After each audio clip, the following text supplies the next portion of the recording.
Hello, everyone, and welcome back to another episode of Evolving Democracy, episode 11. Today, we're talking about harnessing momentum.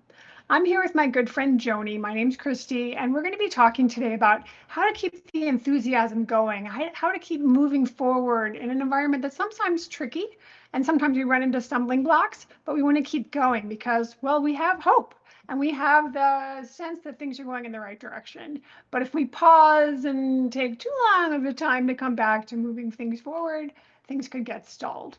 What do you think, Joni? Yeah, and it is building the momentum and there's so much that is getting thrown at us that it's easy to want to crawl into a cave and just hide for a couple months, but we can't. And there are things that are changing. There are people who are changing. There are people who are speaking out who that might be surprising. So now is not the time to go hide in a cave. Let us move forward with this growing momentum. Sometimes it's hard to feel, but when you see people bending their positions. You see Republicans speaking out in Congress. It's like, okay, things are definitely changing. And you see on the Democratic side, new voices, new approaches, new ideas that are creative, that can give us a sense that things are not going to stay the same, that there really are new ways forward if we lean into finding something that's different than, I mean, obviously what we did before didn't really work. Because here we are now. And then it's how do you find those things that could shift the conversation, could shift the actions, could move things forward. And I'm finding that really exciting and really expansive to hear things that are new and different, like the MediKids proposition. Mm. Did you hear about that, I assume? Yeah, that was Senator Kim from New Jersey. Mm-hmm. Yeah. So for anyone who hasn't heard it, it's about having children be insured from the moment that they're born, moving things down. And actually, I've heard this a number of times, working with children's health is inexpensive because most children are healthy. You do have the person here or there that has some big difficulties, but generally that's healthy and then they're covered. And then that also takes some stress off the parents. You don't have to worry about, I've got to stay in this job because my kids need to be insured in case something happens, which of course you're going to do. Like your children might be perfectly healthy, but if a car accident happened or something unexpected, you might really need that medical care. So I just love, I mean, I am not a lawmaker. No aspirations for that. But I love the way people come up with something that's completely new and put it out there. And then they come up with a name and they put it out there as something, hey, maybe we could do this. And then you sort of see how people are reacting and so on. So for me, that helps keep my enthusiasm going, knowing that I'm not alone. Like all these lawmakers are working on things, all these people are working on things, and I see the people that are protesting. Just there's so much evidence here that things are good. Just a question. I've told Joni that there's someone on our roof. Is it doing some repairs? Is it loud? I can mute myself when I'm not speaking. Okay, good. Hear anything? Carry on. Um, well, and talking about this, it reminded me of brainstorming. When you're in a group and you're brainstorming, the idea is you put everything up. You don't you don't negate, you don't say, "Oh, that won't work." You just put the ideas down. And right now we're kind of in that phase. What is possible? What can happen next? What can we do? What have we never thought about? That's what's exciting about getting younger voices and newer voices in. Uh, Now, I used to do, well, probably my favorite job when I was in business was doing business process reengineering. And one of the things that is one of the first rules is you don't say, well, that's the way we've always done it.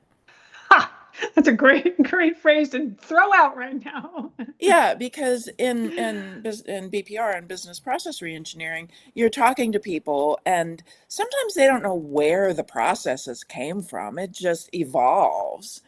And then if you say, well, that's the way we've always done it, there must have been a good reason. Well, maybe there was. Well, let's look at the process in detail. Let's look at what the outcome, that's, you always go for what is it you want to do?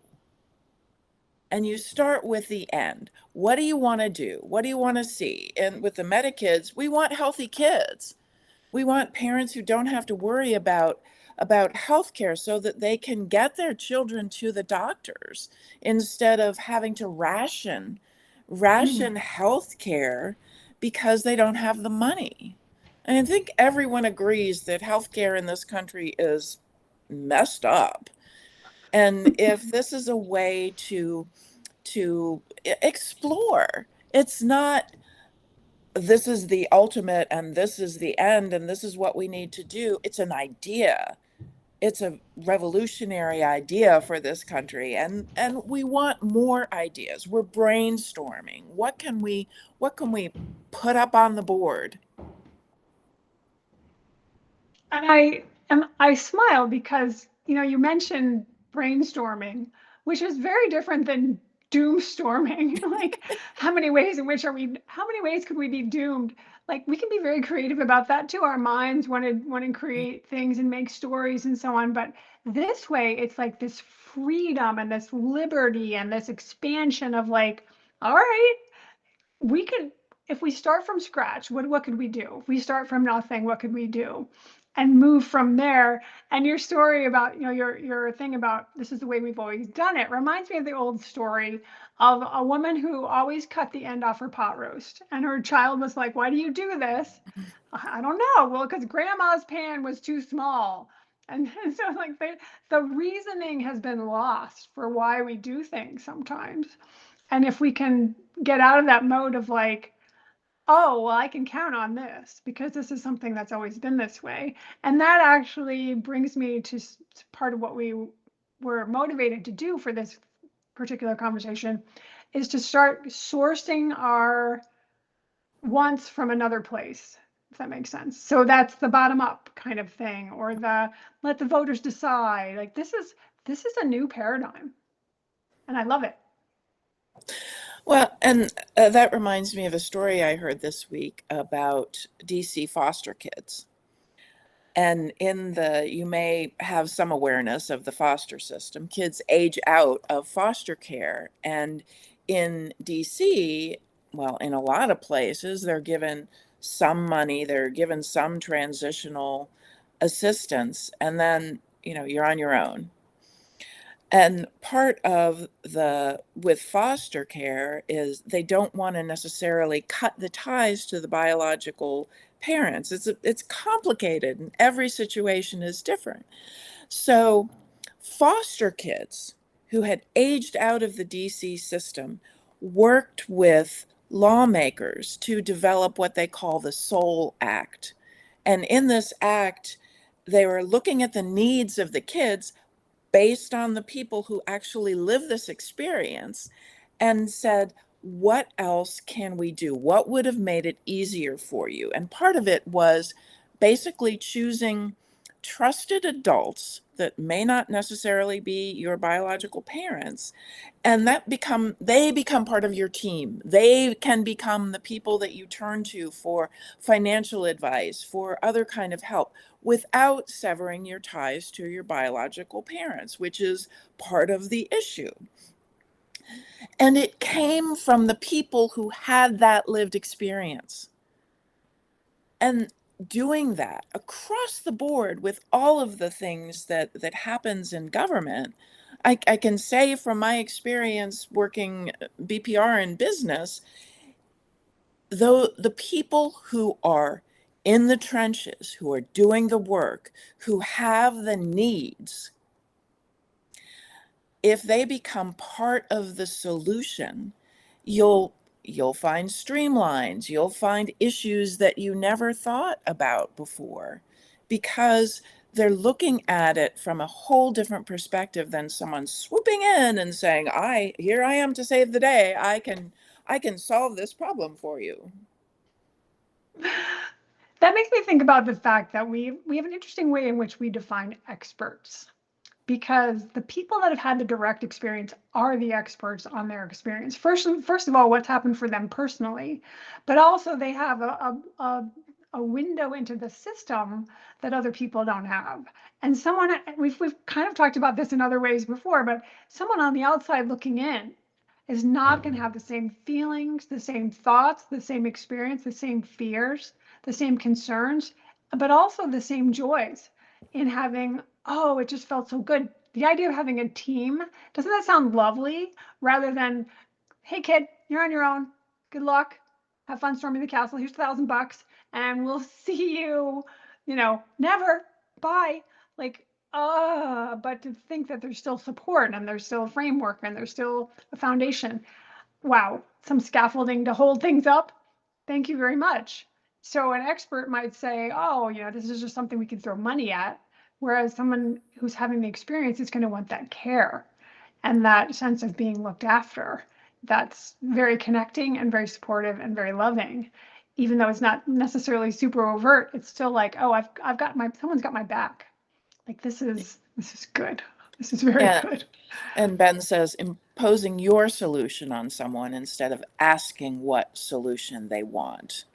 Yeah, the we know better than you do thing. Right. And that's kind of what happens with racism, anti-racism work. If you have the white savior coming in instead of saying, okay, we trust you to know your needs. We trust you to know the issues better than someone coming in from the outside. And I'm sure it often comes from a place of concern of like, I want to help, I want to be supportive.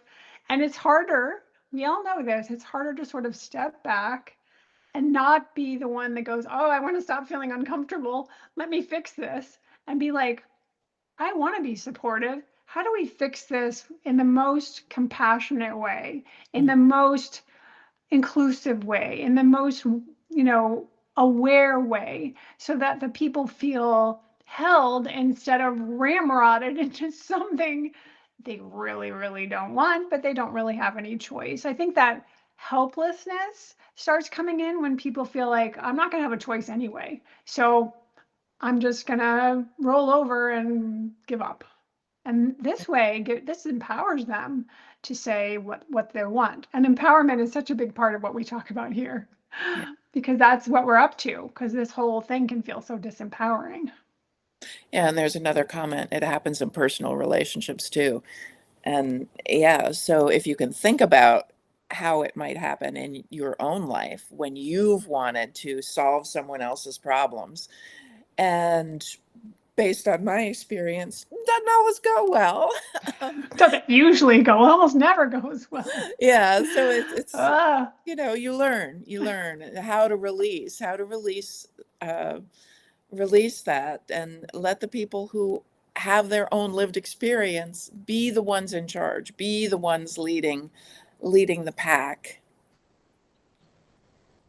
And that empowerment piece brings me to the idea too of something that's been sticking in my craw a little bit around Democratic candidates, around people saying, oh, there's this kind of candidate's the kind we have to have, like a more traditional Democrat versus a more progressive Democrat. And I'm very vehement about, let's let the people decide. This is what voting is for. What do the voters want? Let the voters pick between the candidates instead of trying to predetermine. These are crazy and unprecedented times. You can't put an old overlay on this is how it's always been onto a time like this. So how about if we trust that people know what they want and not assume, oh, we have to do it the old way because it's the only way that's going to work, when the old way is not working. Well, and it didn't work when it was theoretically working, because it was narrowing the conversation. And if we are again talking about brainstorming, about widening the perspective, widening the possibilities, that we don't know what's possible. There's an infinite world out there, and there are ideas that we have not yet heard, that someone hasn't yet come up with, that could lead us into different directions. And that's where this phase we're in right now really is the what's possible. And as Christy said, going from the bottom up, let the voters decide who they want. Yes, we have to have candidates that run good campaigns, ethical campaigns, all of that. But there is this momentum. There's something happening here. And the more people we can get feeling like they're a part of the solution, that they have a voice, and it's not just voting, it's being able to say, this is what I think about this process. This is what I think about this problem. And again, going back to my business process reengineering, you start with what you want to see. What is it you want to see in the end? And then how do we get from here to there? And this is an interesting difficulty, I think, for people in politics, in that we don't know the future. I was listening to Ben Wickler yesterday, who just wrote a book, This is the Plan, which is his plan to, there's a subtitle, something like America's on fire and this is how we put it out. I mean, that's a terrible paraphrase, but he was talking about future candidates. And he's like, we don't know in 2028 what the circumstances will be. What will be the biggest challenges in 2028? We don't know that yet. So trying to come up with the perfect candidate to plug into whatever the situation is then is kind of impossible, really.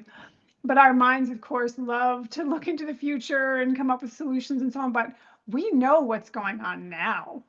And we know what's likely to go on if we don't turn things around at the midterms. So here we are immersed in this current situation. What things are landing and what things sound good and what's, ooh, that's exciting. And let's build on that and let's keep going from there, using that information from the people who are affected, using information from people who have changed systems, because Ben Wickler just done a ton of work in Wisconsin, turning them around to having things very much Republican oriented, and all the gerrymandering and all this, their Supreme Court was all messed up, and it's come out from the other side. So he has direct lived experience of how to turn something around. This can be done. And so we take the knowledge of those who've done something, and then we build from there. This is such a building time. It's pretty inspiring, actually. Yeah, and that sense of ownership is important too. I have talked before about this organization called Common Sense American. It's commonsenseamerican.org. I encourage everyone to go see it because they work with Congress. It's bipartisan. They get voters from all 50 states, Republican, Democrat, Independent, and there is a pretty good balance there. Mostly independents, but the Republicans and Democrats are pretty much in balance, and present issues. The issue this year is immigration.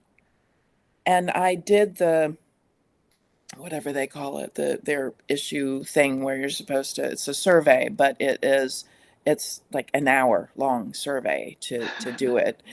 And at the end, it's like, what have we missed? And I was like, well, you missed this and you missed that. And what are you talking about? We need to have immigration judges. Where is that whole aspect of it? It was my opportunity to weigh in. So I feel like I have a voice through this organization. And the more we feel like that, there's research about this, where if you, like employee owned companies, if you go from top down to employees have some sort of a stake, they come up with new solutions to save money. They come up with new solutions to streamline. They come up with things that someone coming from the management going down would never see. And that's what we want for this country, that we are going from the people who have the lived experiences and letting their voices be heard so that the solutions that come are new and innovative, that are streamlined, that save money, that come to the outcome we want, where every person in this country has the opportunity to thrive, that has due process of law, that have educational opportunities, that have health care. That's what we want in the end. Which brings me to the idea of creativity. Like, this is an opportunity. Brainstorming really is a creative act, and it's sort of unfettered and free. And that's the kind of energy we want to bring to all of this creation of something new. We're birthing something.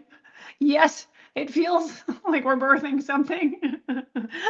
Oh, but the continued invitation of what else? What else? What do you have? What do you got? What are you bringing? What do you think? What's your sense?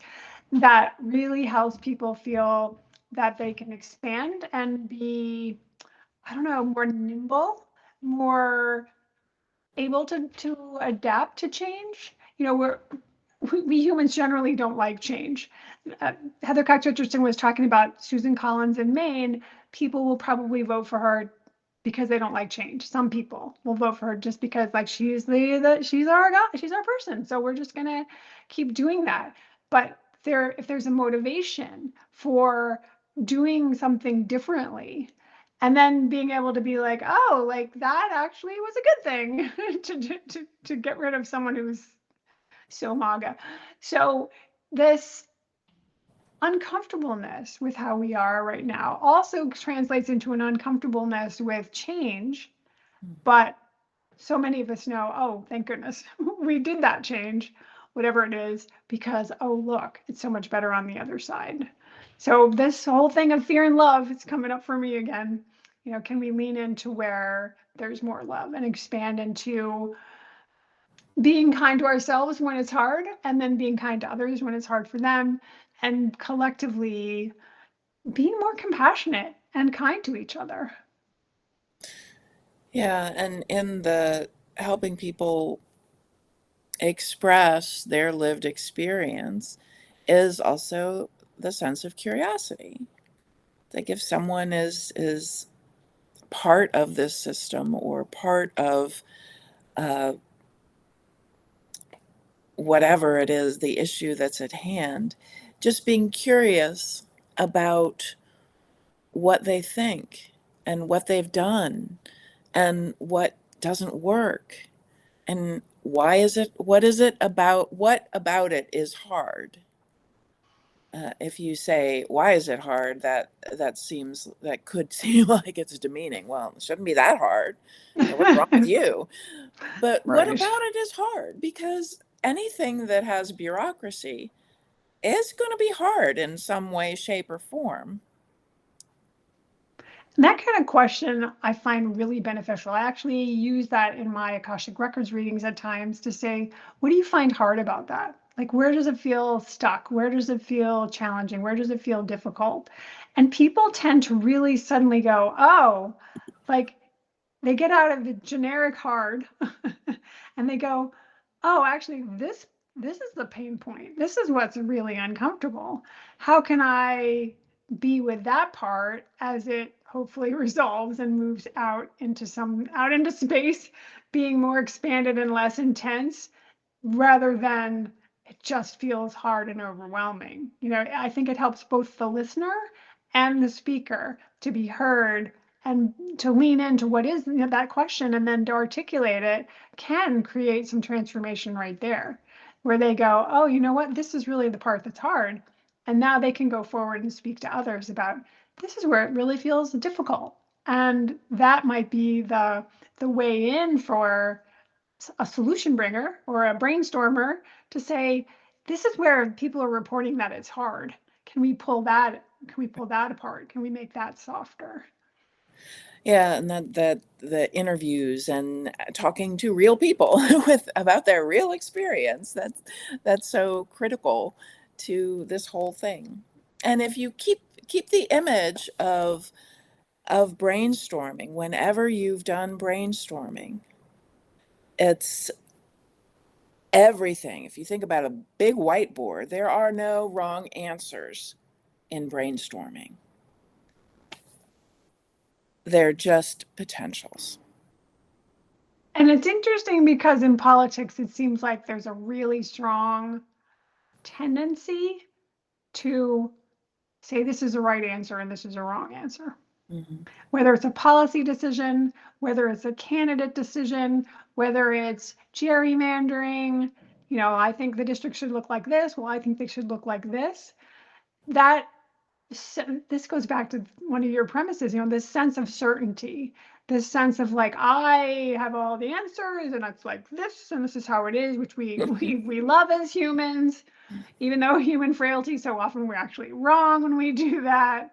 But that feeds into that idea of like, oh, there's these two ways and this way is the only way.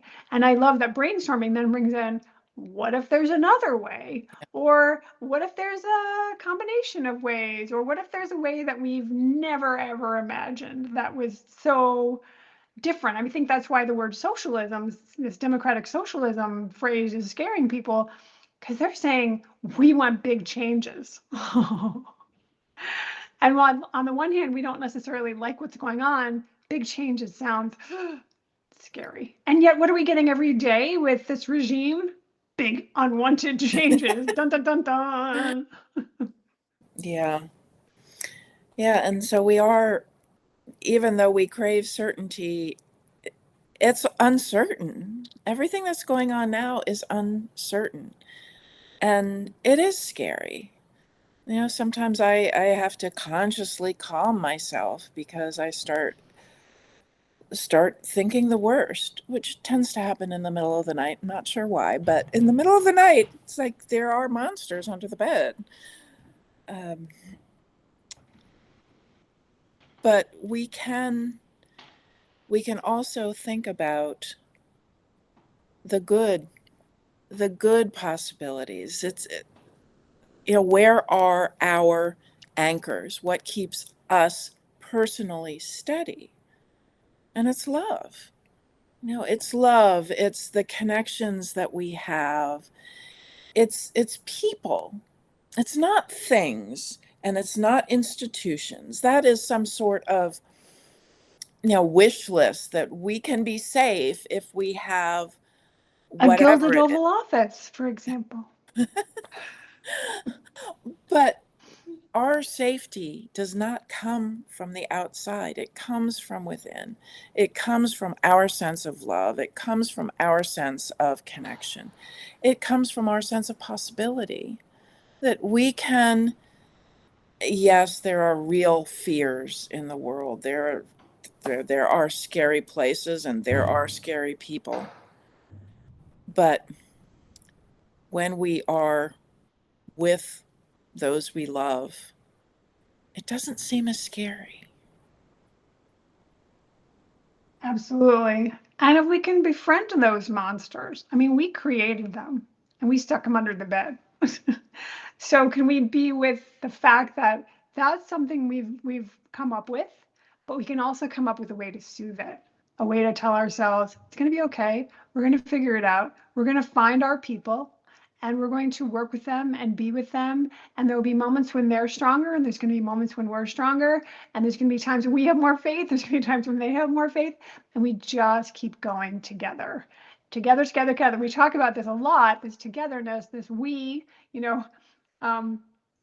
Joanne Freeman talks about the we a lot.